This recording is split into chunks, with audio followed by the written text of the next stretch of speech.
Hey, Steve Mignani here, and this is the Steve Mag's Muscle Car Show podcast. This is episode 66 as we make our way through my 2013 book, Steve Mignani's 1001 Muscle Car Facts. This book was created by CarTech Publishing right here, those wonderful folks out in Minnesota who every year release like 5 or 10 excellent automotive-themed books. Now, this is currently out of print, I think, but if you want a copy, you can find it on Amazon or sometimes at Barnes & Noble in their transportation section, or just listen to it for free right here. Again, this is the 66th episode of the Steve Mag's Muscle Car Show podcast, and the previous 65 take us through Chevrolet, Pontiac, Olds, Buick, Ford, Mercury, Dodge, Plymouth, Chrysler, and now American Motors.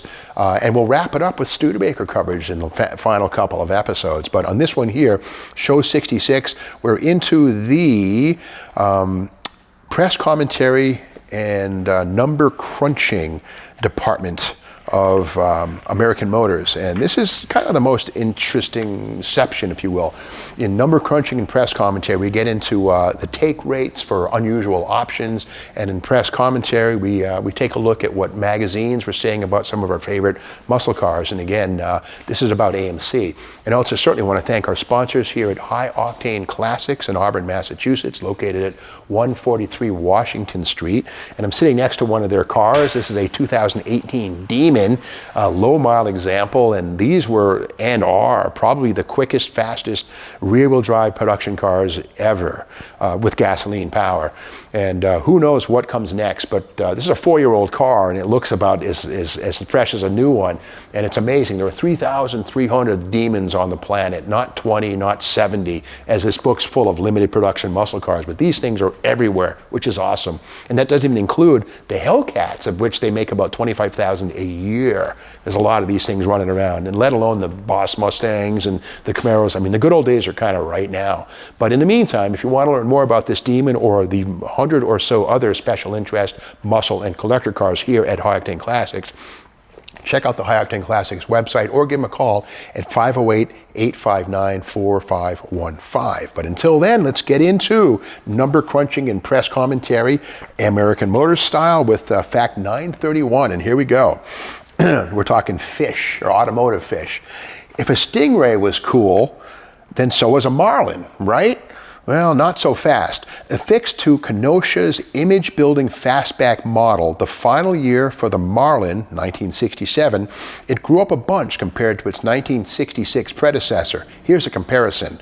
And by the way, Marlin went from being based on the mid-sized classic platform to the full-sized Ambassador platform for 1967, its final year. And here's a comparison. The wheelbase for 1967 was 118 inches, up 6 inches over 1966. Length was 201.5 inches, up 6.5. Width was 78.4 inches, up 3.9. Height 53.8 inches, 0.4 inches lower. Front legroom went from 41.6 inches to 42.2, up a half an inch or so. Rear legroom was up a half an inch. Front headroom was a tenth of an inch less. Rear headroom, which is a problem on any fastback, was unchanged at 36.5 inches. Luggage capacity was unchanged at 11.7 cubic feet. And keep in mind, the Marlin had that weird trapezoidal trunk lid, deck lid, open it up in this weird little box-shaped area. But again, that was the price they paid for that long glass window and fastback roof. Base price was up $258 to $2,859, and that's with a six-banger. You paid extra for the V8. Though Marlin grew in every possible way, sales shrank 44%. Basically 2,545 cars in 67 versus 4,547 in 66. Not big numbers either way. Fortunately, the next model year brought the Javelin and AMX pony cars and a healthy turnaround in sales for American Motors. The 67 Marlin, with its mid-size fastback styling, wasn't a bad car, but the also disappointing 66, 67 Dodge Charger proved that pony cars were where the action was. And it's true that when you put a fastback body on a full-size platform or even a big mid-size platform, the results can be kind of awkward. The only fastback that most people really say really worked would be the full-size Chevrolet 1966, 7, 8. Beautiful cars when rendered in a fastback, and that was a bigger car than the Marlin, and that was probably the only time that full-size styling was 100% hit. By contrast, you look at the Marlin or even the Charger 66 and 67, it was kind of a subjective thing. I happen to like them, but the marketplace in the case of the Marlin did not. Sales weren't strong. And by the way, in the December 1969 issue of Car Life magazine, there were, I'm getting ahead of myself, can't do that. Okay, let's go on to, this is again, number crunching press commentary. This is fact number 932. Let's talk AMXs now, not Marlins. Okay, 10,000 units. That was the projected annual break-even point for the two-seat AMX. The 1968 model was at a disadvantage because it was introduced in March and only had a little more than 4 months to sell before the arrival of the 1969s. The rest of the 1968 AMC line was introduced in September of 1967, so they got a good head start in sales. That helps explain why only 6,725 AMXs were sold in model year 1968, which was again 4 months long for the AMX. Fortunately, Javelin sales were strong at 55,124, which helped soften the disappointment. The 1969 AMX enjoyed a full year of showroom saturation, but still failed to break the 10,000 unit mark with 8,293 sales. The 1970 did no better, selling a mere 4,116 units. Regardless, the AMX was an astonishing success in its role as an image changer for AMC. But again, car manufacturers and all business people have the break-even point wherein the investment in design, tooling, all of that stuff has to be 10,000 units for the AMX, and they fell short every time. But with that said, in hindsight, without the AMX and American Motors roster, we might not be having this conversation because the AMX absolutely was a big leg under the table of AMC muscle performance. Without it, the AMC wouldn't stand as tall. So even though they lost money, AMX was a success. At least for us, the enthusiasts. Okay, fact 933. According to data presented in Newsweek magazine, in 1968, the AMC marketing department gathered information about the first 1,000 Javelin buyers and learned their average age was 29 years old. This was great news since the traditional median age of AMC customers was 39, a full 10 years older. Clearly, the fresh new Javelin was attracting strong interest from the youth market, a desperately needed development for corporate survival. The American Motors came close to bankruptcy in 66, 67, so bad the U.S. Post Office even threw AMC a bone with a huge order for American Motors Ambassador mail delivery cars. They're kind of weird, but they were right-hand drive cars, so it got that desperate that Uncle Sam said, look, let's buy some of your cars for rail or mail delivery routes. But again, by 1968, that had turned around thanks in part to the Javelin and the AMX, which were absolutely attracting younger buyers, which is what it was all about. The muscle car market, the baby boomers in the 60s went hand in hand. Okay, fact 934, more numbers on AMX sales. Only 19,134 two-seat AMXs were produced in the 3 model years, 68 through 70. So when it was time to redesign the parent vehicle, the Javelin, AMC faced the same dilemma as Ford in 1958 when it grew the two-seat Thunderbird into a 4-seater. Insiders, particularly Dick Teague's design staff, fought the expansion, but the pony car market was shrinking and further involvement in such a niche vehicle was doomed. The numbers don't lie. Subsequent AMX sales were 2,054 in 1971, 2,729 in 1972, 5,707 in 1973, and 4,980 in 1974.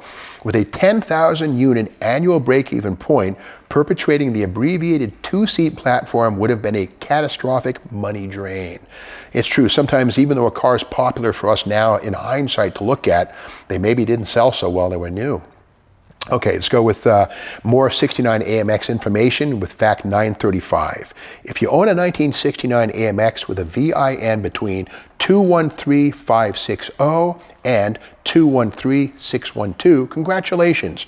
It's one of the 53 cars sent from the Kenosha Assembly Plant to Hearst's Michigan Modification Center for conversion into superstock drag machines.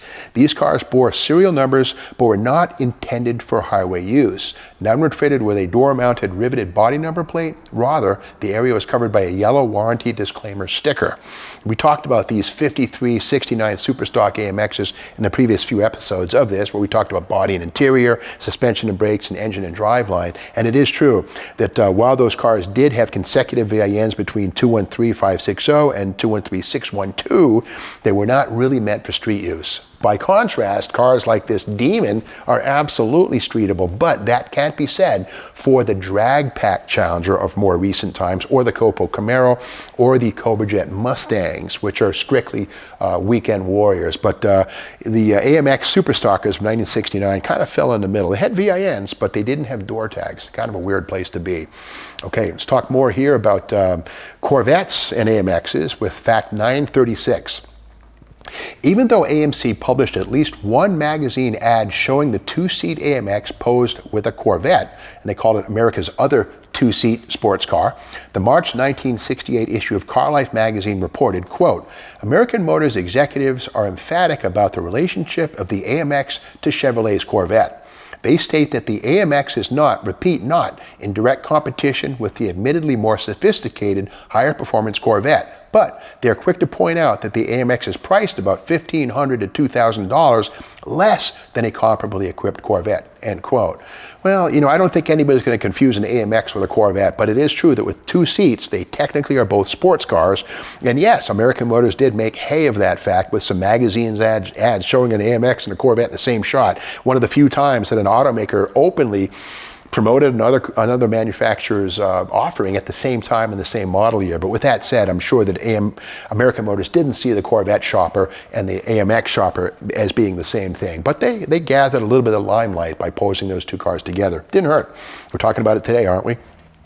Okay, fact 937. It may come as a surprise, but the sequential production numbers assigned to 1968 through 70 AMXs were nothing more than a marketing ploy to imply exclusivity.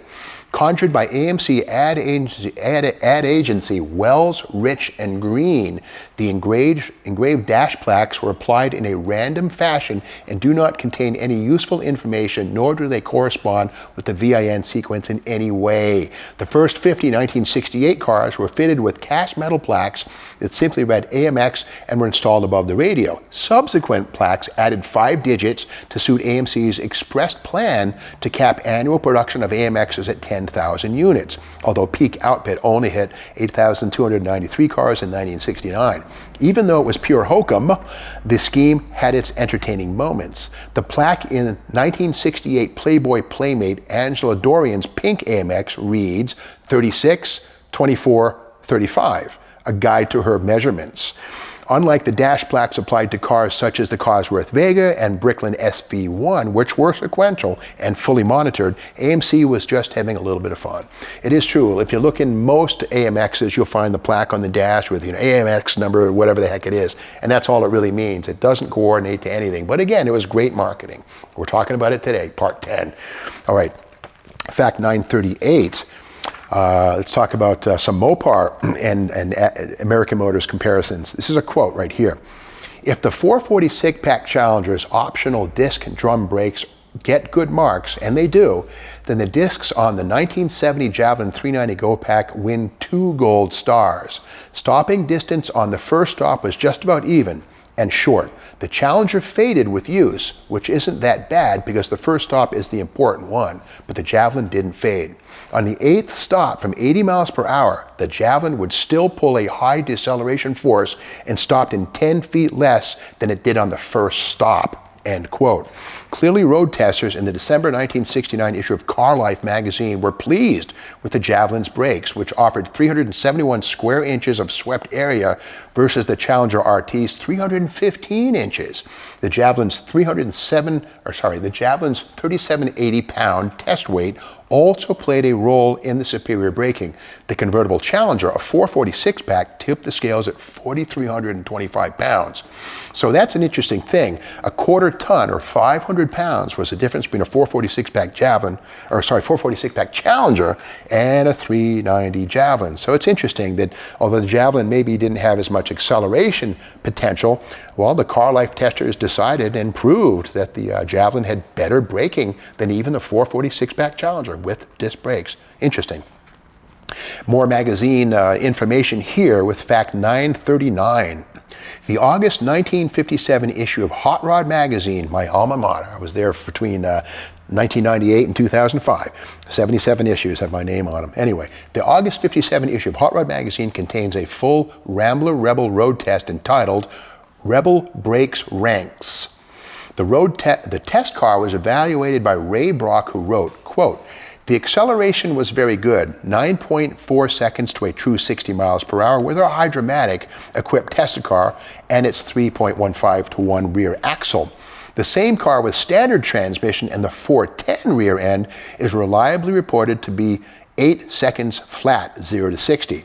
In the same report, Brock managed a 17-second flat quarter-mile run at 84 miles per hour and mentioned, quote, the 354 ratio available in other Rambler series car would make a world of difference, end quote.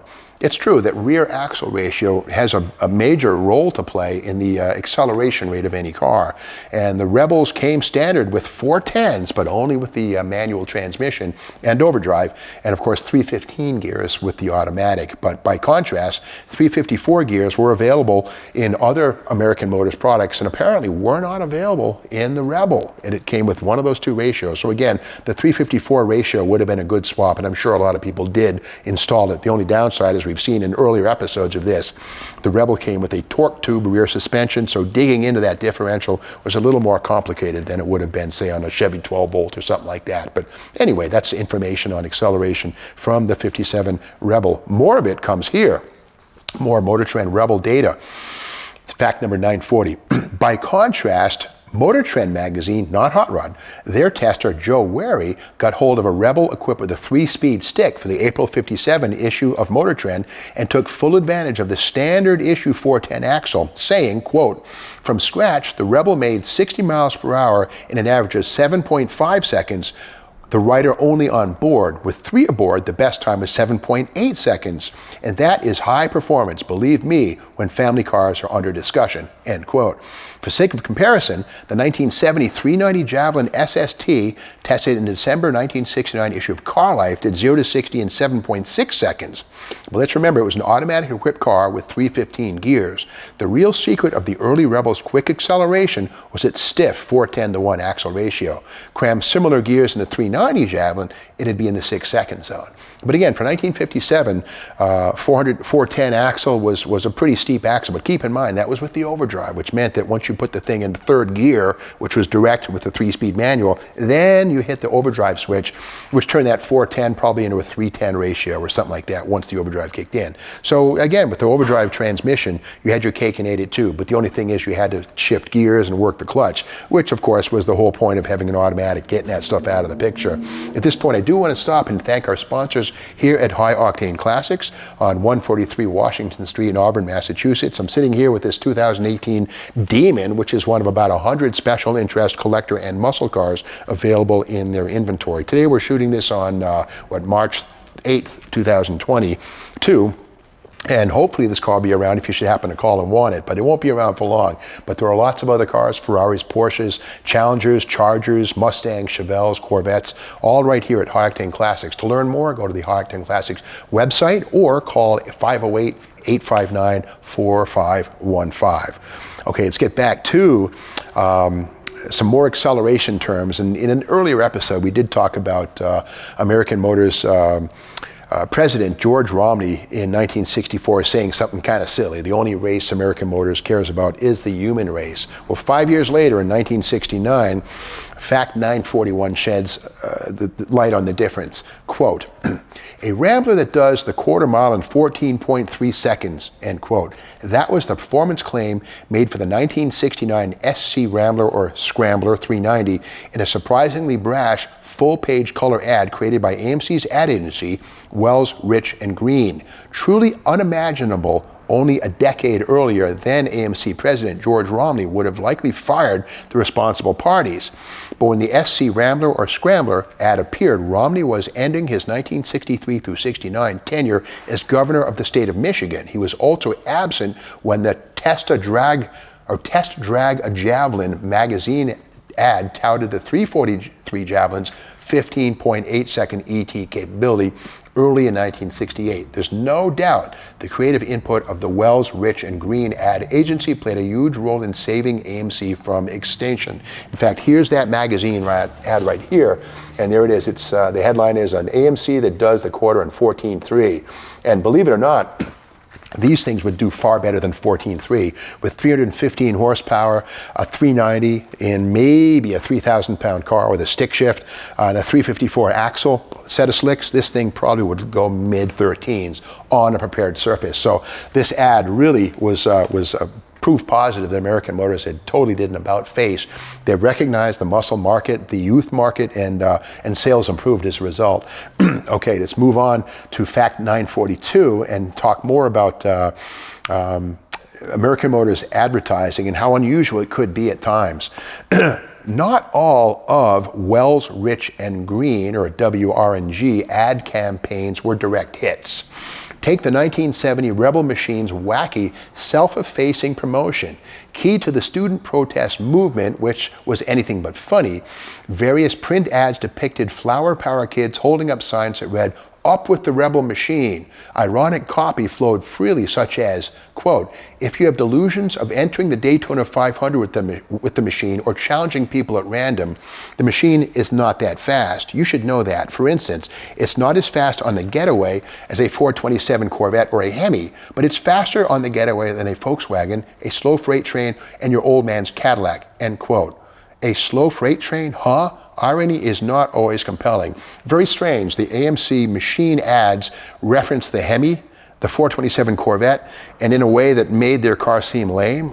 Why would you do that on purpose? But there it is. Kind of weird. And even comparing the machine to a slow freight train or your old man's Cadillac. Again, the people at that ad agency were just as unsuccessful as they were successful. But anyway, if you read old AMC machine ads, you'll see this very same copy. Kind of weird. Okay, let's talk about sales and American Motors market era makeover and how successful was it with fact number 943. The fruits of AMC's muscle era makeover may not seem impressive in terms of annual total percentage of domestic market share. Here's a review. 1960, 7.61% of all cars were AMCs sold in America, not a lot. 1961, 6.88%. 1962, 6.65%. 1963, 6.16%. 1964, 4.98%. Things were dropping. 1965, 4.42%. 1966, 2.99%. And 1967, as AMC was blinking with the bankruptcy, 2.91%. In other words, only 2.9 out of every 100 cars was an American Motors product sold new in 1967. That's death. 1968, things start to turn around. 3.46. 1969, 3.18. 1970, 2.92. 1971, 3.19. 1972, 2.76. But remember, the highs of the early 60s were based on compact cars. As the big three introduced their own compacts, think the Valiant, the Lancer, the Corvair, the Falcon, AMC's trump card was matched. The 1964 arrivals of the Mustang and GTO sparked a further exodus that cut deeply by 1966. The 1968 rebound is clear evidence of Javelin's appeal to youth. Though subsequent annual market share didn't blossom, it's a sure thing AMC would have withered much sooner without its successful appeal to the youth market in 1968. And again, 67, 2.9, 68, 3.46. So, it was a turnaround. Even though American Motors remained small, they managed to shoulder on for another decade before finally evaporating in like 1983 or so as Chrysler bought them. Okay, let's talk more about styling. Dick Teague, with fact number 944. Dick Teague was vice president of automotive styling during the great design reformation of the 1960s, and his love of fine automobile design extended into his personal life. According to a profile published in the November 1968 issue of Motor Trend magazine, Teague was an avid old car collector. Among his holdings were a 1904 Curve Dash Oldsmobile, a 1904 Pope Toledo, 1904 Packard Model L, 1904 Fiat Gordon Bennett race car powered by a 650 cubic inch inline 4, 1932 Alpha 2.6, 1936 Mercedes 540K, 1955 Mercedes SL 300 Gullwing, and others, all by Teague's 45th birthday in 1968. So, automotive designers were making good money back then, but with that said, most of these cars today are $1 million cars. A 55 Gullwing, I'll take one of those. But again, Dick Teague had good taste, and in many cases, his production designs kind of reference some of these classic old cars. So Dick Teague, a true automotive designer with gas in his blood. Okay, Dick Teague interviewed in 1968. Here it is, fact 945. In the November 1968 issue of Motor Trend, Dick Teague explained, quote, "The average age, and I don't mean the median or the mode, in the styling department is 34.2 years, and they're all car nuts.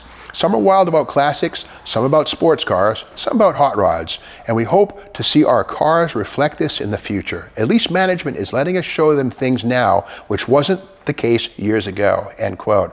And that's Dick Teague, the design guy, telling about how things had changed in American Motors from the days of George Romney's "Only Race We Care About Is Human Race" and six-cylinder flathead Ramblers. They were finally getting their oats, in a sense, and things turned around. And again, 34.2 years was the average age of people in the styling department, and it kind of showed with the cars they made.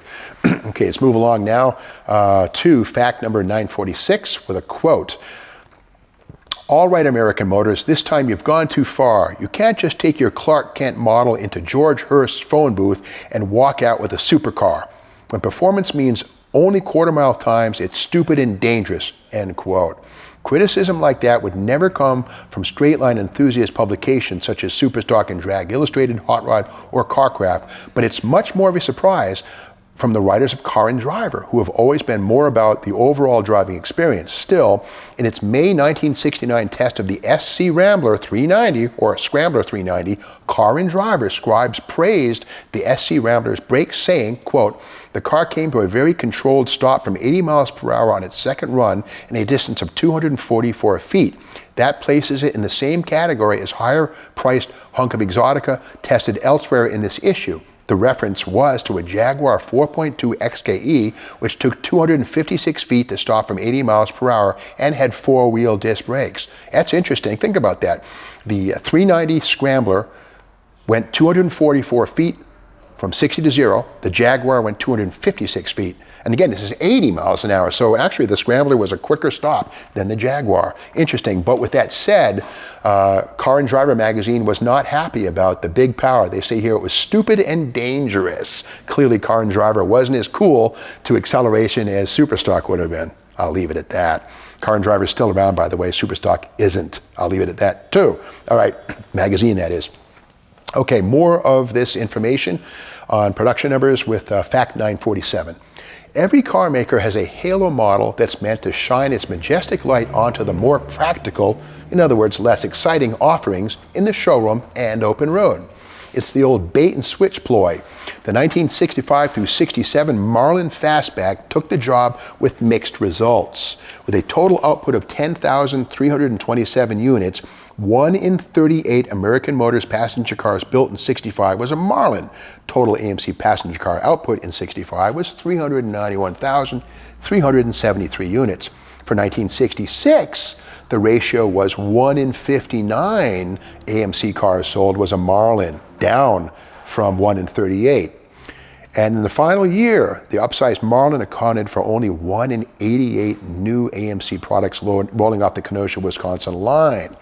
So for 1968, when the new Halo model went from the Marlin to the Javelin, in its first year, the 5-seat pony car accounted for 1 in 5 AMC cars, and for 1969 the ratio was 1 in 7, and in 1970 the tally was 1 in 8. So again, the Halo model, the one that people aspire to own, the Marlin was a flop, the Javelin was not. Okay, more AMX information here. And this is all about the rear axle. And in an earlier episode, we talked about American Motors Model 20 rear axle with its 2-piece axle shafts and the Woodruff key, and how it couldn't be so reliable. I mentioned a magazine test that highlighted that weakness, and here it is right here. Fact number 948. Magazine test cars are supposed to be on good behavior. The last thing a car maker wants is a negative review. But the 401 4-speed Javelin AMX tested in the August 1971 issue of High Performance Cars magazine wasn't having any of it. Managing editor Al Root was at the controls when the right rear hub assembly, including the Goodyear Polyglass E6015 tire and 5-slot 15x6 Rebel machine wheel, detached itself from Model 20 axle unit and parted company with the car. Happily, the failure, which was likely due to a loosened axle nut, occurred at low speed. But in an act of fearless reporting, Cars told the story and published a damning photo of the bare brake assembly, complete with gouged pavement from where the sleek silver machine ground to a halt. The story triggered an irate call from AMC president Gerald Myers and stands as one of the worst PR nightmares of the muscle car era. Interesting stuff. Okay, fact 948. The surprising performance of the new breed of AMC V8 engines was summed up by this quote in Car Life magazine's 1968 Pony Cars Annual. Quote, "A Rambler dealer who attended our acceleration testing commented that he'd never used a Javelin 390 as a demonstrator. Customers, he said, tend to be frightened by so much brute torque. Instead, he considered his 294 barrel a much more sensible demo. The 290 has plenty of pep to sell the Javelin with none of its disadvantage." End quote. Remember, at the time, the average age of Rambler customers was 39 years. Repeat customers simply weren't used to smoking tires on demand. But as a conquest vehicle, industry speak, for grabbing first-time buyers away from competing brands, the 390 was the perfect tool. It is true that American Motors, again, by catering to the older folks and not the baby boomers, in other words, the human race and not the youth market, they kind of shot themselves in the foot. Again, the average customer is 39 years old, whereas the baby boomers, who were just turning 18 in 1964, represented a huge market growth segment, and American Motors turned their backs on them for too many years. 1969 information found here in fact 950. And this will be the final fact in our American Motors coverage for show 66 here on the Steve Maggs Muscle Car Show podcast. But here it is, fact 950. 1969 Javelin buyers looking for maximum muscle paid an extra $360.40 for the 390 Go Pack.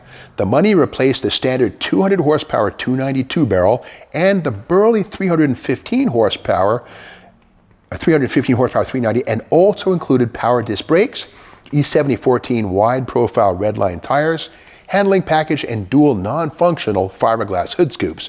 Same year, Camaro customers seeking more than 390 cubes forked over $359.15, just about the same amount of money, for the SS Big Block.